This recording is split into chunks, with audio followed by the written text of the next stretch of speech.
xaarandi loolu en attendant ñu jàll ci beneen ponk bi mu ñeel mbirum Ismaïla Madior Fall mi nga xamante ni bokk na ci juróomi ministre yi war a taxaw ci kanamu haute cour de justice ci mbirum 250 millions yoo xamante ni ñu ngi koy tudd digganteem ak benn promoteur immobilier buy wuyoo ci turu Cheikh Gueye waaye itam keroog dégg nañ ko ci benn émission Ouleye mu def ay révélation yoo xamante ni mënees nañ ko qualifier de choquante vu que sénégalais yi lu ñu umpale woon la plutôt donc loolu nekk au cœur des débats depuis boobu ak léegi mu nekk ñaari mbir yoo xamante ni Ismaïla Madior Fall ñu ngi koy xaar ci ay leeral. soo ma ko mayee rek am na ñetti points yoo xam ne Ismaïla Madior Fall ñëw na ci li nga xamante ne moom mooy interview bi nga xamante ne am na kook MNF d'abord sur la forme expliqué nañ ñu ne nam tëddati dafa waroon ñëw pour waxtaan ak moom sur des questions juridiques waxtaanee institution constitution ak di ci jëm ñu mun ko nangu ak rafetlu ko te tamit bu dee ne dossier dab na ko si te mbirum journaliste moom doo nekk au cœur de l'actualité muy jàll ci li nga xamante ne moom mooy waxtaan te posé wu la question yi nga xam ne vu que ne moo nekkoon faax loolu yëpp man nangul naa ko mais xam nga ci lan laa ko nanguwul ci explication yi nga xam ne ci la dugg d'abord le français nous dit qui s'explique s'accuse et Ismaïla Madior Fall est la parfaite illustration de cela. Pourquoi qui s'explique s'accuse mu ne ma damay njëkk a ñëw ci mbiru bracelet électronique yi balaa maa ñëw ci loolu ñëw na ne mbiru bracelet électronique yi moom def na li nga xamante ne moom mooy commande bi parce que lu tax mu def ko motif yi laay ñëw d'abord nee na gis na ne période boobu plus de 15 000 personnes étaient en prison les prisons dafa feesoon dell mu bëgg a désengorger li nga xamante ne moom mooy prison yi mu ne mu def demande 1000 bracelets yoo xam ne ñoo war a ñëw déjà boo bëggee jàppale ay prisonniers y a plus de 15 000 prisonniers su nekkee da ngay def demande de bracelet électronique 1000 ngay def après 14 000 moo si des di loolu lan la désengorger day mel ni nga fekk téeméeri yamb daan ne ñaar génnal mais téeméeri yamb ci benn caaye boo ci génnee ñaar moom dina tax ko borom nekk ci jàmm ak salaam. kon foofu déjà y a contradiction. au fait du sud au fait borom munul nekk ci jàmm ak salaam ñu jógee ci nu mu tëddati mu ne 1000 bracelets la yooyu xam ne da koo commande daf cee waxtaan ak Macky Sall mu d'accord ci lu ne mel mais boobu fekk na mu dem bi mu dellu see fekk na commandé nañ 1000 bracelets yi ba pare te 6 milliards lañ commandé 1000 bracelets yu ne mel bracelet bu ne dikkee Sénégal 2 millions. fekkeew ko buñ koy une partie c'est pour les bracelets électroniques et l'autre partie mooy le matériel technique. boo boolee lépp rek mooy bracelet bu nekk lu muy dëkkee nguur gi jarul muy détaillé loolu lay signifier mais moom nee na bi mu dellu si waatee mu gis ne manifestation yi feesal nañ prison yi ba mu fees dell mu nekk Macky kon foog ñu commandé yaat yeneen 1000 bracelets yoo xamante ne dina permettre ñu wàññi nit ñu nekk kaso mais balaa ngay def dépense pour ton pays pour wàññi ñun ñu xam ne moo nekk kaso en tant que garde des Sceaux ministre de la justice mais occupe-toi que la loi soit appliquée normalement le droit de manifester c'est un droit constitutionnel tey bu waxoon ñi nga xamante ne ñoom ñoo nekk ci commissariat yi wax procureur am yi nga xamante ne moo doon demander pour ñu def ay mandat de dépôt ñoo xam ne dañ leen jàpp à flagrant délit bu leen waxoon ñu def seen liggéey parce que koo jàpp ci manifestation flagrant délit nga ko jàppee kon waxal sa procureur kii flagrant délit lañ ko jàppee yóbbu ko flagrant délit mu dem 2 jours 3 jours ñu jugé ko mu dem yoonam boobaa prison yi du fees mais layu ne damaa indi ji woon ay bracelet pour wàññi manifestant yi nga xam ne ñoo nekkoon ci prison touché wuñu man de effleuré wu ma sax en tant que garde des Sceaux man xam nga ci période boobu ci lan laa ko doon xaar mu veiller que nu mu tëddee suñu code pénal que la loi soit appliquée dans sa plus grande rigueur sax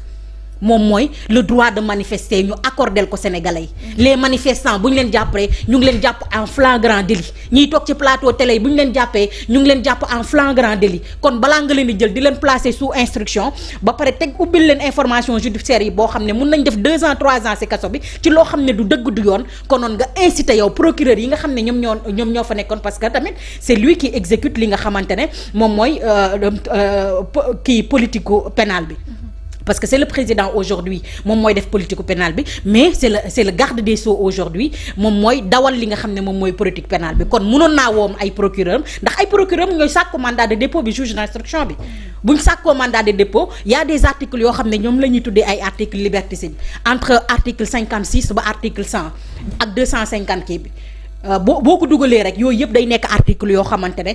bu la ko procureur toppee rek le juge d'instruction est obligé de te placer sous mandat de dépôt. kon man su ma déggee Ismaïla di wax dama koy ne bul ñu nax mënoo nax sénégalais yi. bracelet yooyu nga xam ne da nga koo commandé ko nag pour nu mu tërati faire genre commandé ko pour leneen ak leneen mais bul ñu wax ne pour désengorger nga xam ne mooy kasoy parce que il fallait juste appliquer la loi et ne pas mettre ces personnes là en instruction judiciaire. ñu jóge ci bracelet électronique yi. mu expliqué ne. il explique à Maïmouna MNF ne ko ci dossier bi nga xamante ne moom lañ koy toppee. ak koo xam ne cette présumée corruption. cette présumée corruption ak koo xam ne agent boo xam ne moom lay liggéeyal. moo ko boole ak nit. nee na nit kooku ñëw nañ ba wax mu tegal ko loolu yëpp mun naa ko gëm. mais yow tu diriges lan ngay diriger lan la nekkoon. ministre de la justice. tu as les procureurs tu as les juges tu as les gendarmes tu as tout et tu peux même pas faire d'enquête. sur une personne boo xam ne yaa ngi ko dénk ay milliards une personne boo xam ne daf la proposer nu mu tëddee projet boo xam ne da nga ko war a yow tu peux pas faire des enquêtes sur cette personne là c'est après ngay xam ne personne bi ndeke yorul dara wala ay nit ñooy ñëw di la wax personne bi yorul dara mel ni benn olay maane bu ñu proposer benn projet pire encore nga ñëwaat ne cette personne là ñëw na ba sa bureau yow proposer le 50 millions pour corrompre la nga ne ko yow 50 millions yi doo ko jël te gendarme yi fees dell foofu noonu diplomatiquement yow 50 millions yi xam nga ne du diplomatiquement du lu ñuy dugal nu mu tëdd ci nu mu tëdd ci liquide di ko jox nit ci loo xam ne kenn fekkeew ko yow diplomatiquement nga ne nit ki ñëw na fekk la sa bureau jox la 50 millions ay agent nekk si biti nit koo xam ne yow en tant que ministre de la justice garde des sceaux ñu lay corrompre ci 50 millions nga bàyyi nit kooku nekk yow jëluma 50 millions yi kooku garde 50 millions yi génn dem yoonam dàqoo ko ngay liggéeyal waxoo gendarme yi ñu arrêté ko ci saa si topp ko corruption servir de leçon les autres ñi nga xam ne ñoo nekk ci biir ñu mën a bañ a corrompre kenn en tant que garde des sceaux mais moom ay xale yu ndaw la yoo xal wala ay picc la yoo xal wala ay golo. c'est pas logique pour yow. mais ce n'est ni logique ce n'est ni transparent xel sax moom moo ko mënut nangu au fait comment un garde des sceaux aujourd'hui ñu ñëw pour corrompre ko ci biir bureau mais cet homme là dafa def infraction quelqu'un qui essaie de te corrompre mais yow loolu yow tu dois tracer nu mu tëddati loi waroo sax bàyyi mu yàlla et puis tu laisses cette personne là partir pour venir dire aux Sénégalais daf ma jox 50 millions yi ma ne ko non bàyyi noonu mu dem après il faudrait que cette personne là ñëwaat ne non moom ci biir enquête yi ne daf maa laaj 250 millions ma jox ko 50 millions après moom comme yéex naa koo jox 200 millions yi ci des moo tax mu dem ñoom ñaar ku ciy wax dëgg boobaa enquête bi dinañu ko leeral. et puis Ismaïla Madior Fall ñu di quoi. mu ne je sais que ne y a 2 dossiers yoo xamante ne ñoo nekk ci sama ndodd wax nañ ma ko. kan mooy informer Ismaïla Madior Fall. Bonne question. Mais Ousmane Diagne, il faut savoir que tu as des tops au fait. Parce que lui, c'est ce qu'il veut dire. Quand il dit, je suis informé qu'il y a 2 dossiers qui sont topés, mais il y a le secret de l'enquête. Maintenant, si lui, en tant qu'ancien ministre, ay secret enquête yoo xam ne ñu ngi koy def ci suuf ñu koy prévenir bu ñu ko prévenir ce qui veut dire moom tey mun na effacer wala lakk ay preuves wala nu mu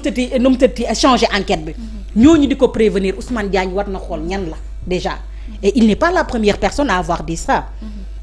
ñu jóge ci loolu Ismaïla Madior Fall bi mu waxee loolu MNM nu mu tëddee Maïmouna mu ne ko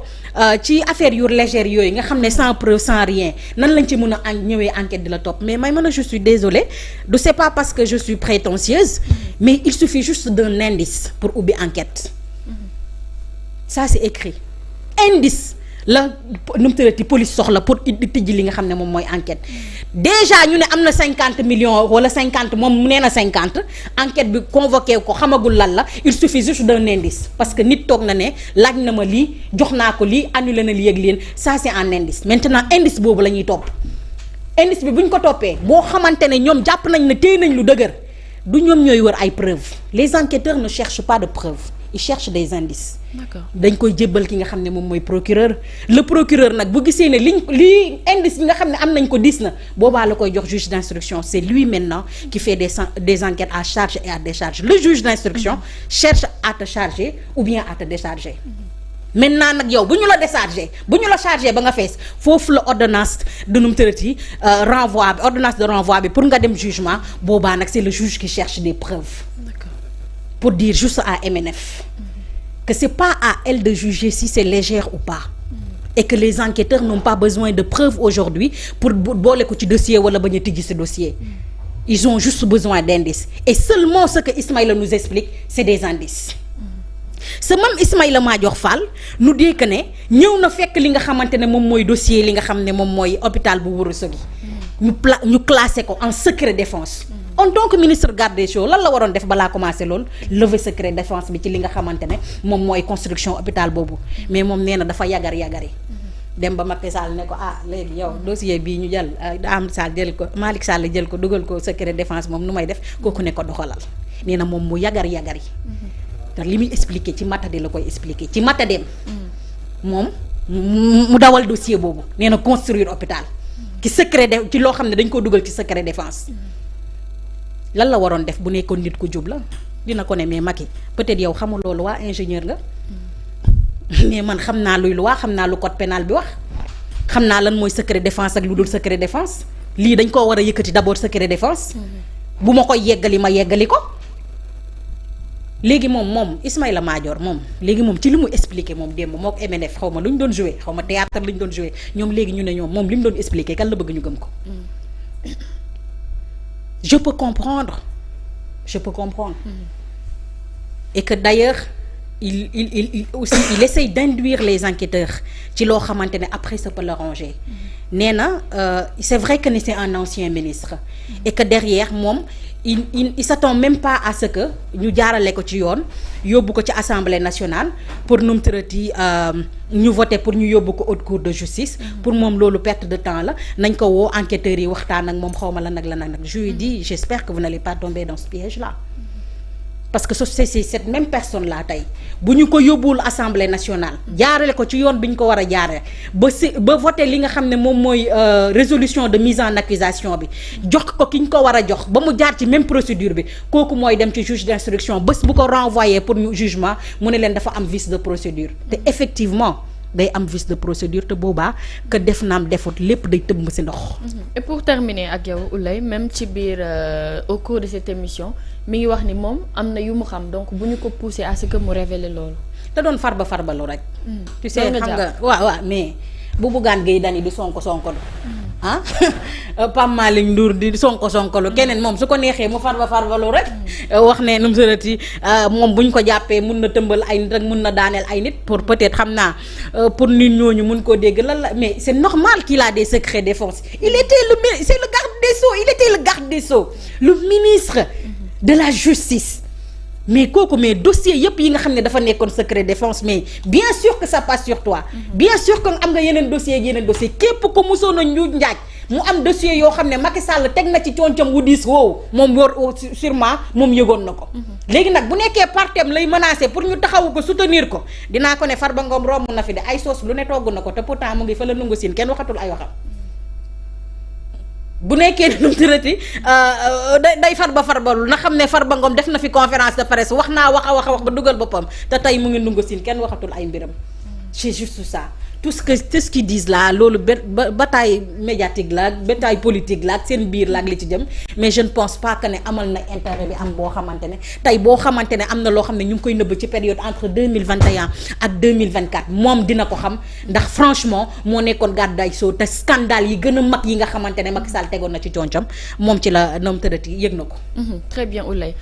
Serigne loo gis ni mooy les dessous de cette supposée corruption bi ñuy wax diggante Ismaïla Madior Fall ak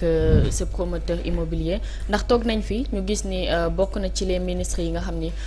haute cour de la justice visé na leen et on se demandait ban dossier wala sax lan moo tax Ismaïla Madior Fall ñu koy dégg parmi ces ministres yi nga xamante ni dinañ taxaw ci kanamu haute cour de la justice. waaw Ismaïla Madior dégg naa ko keroog mu ni moom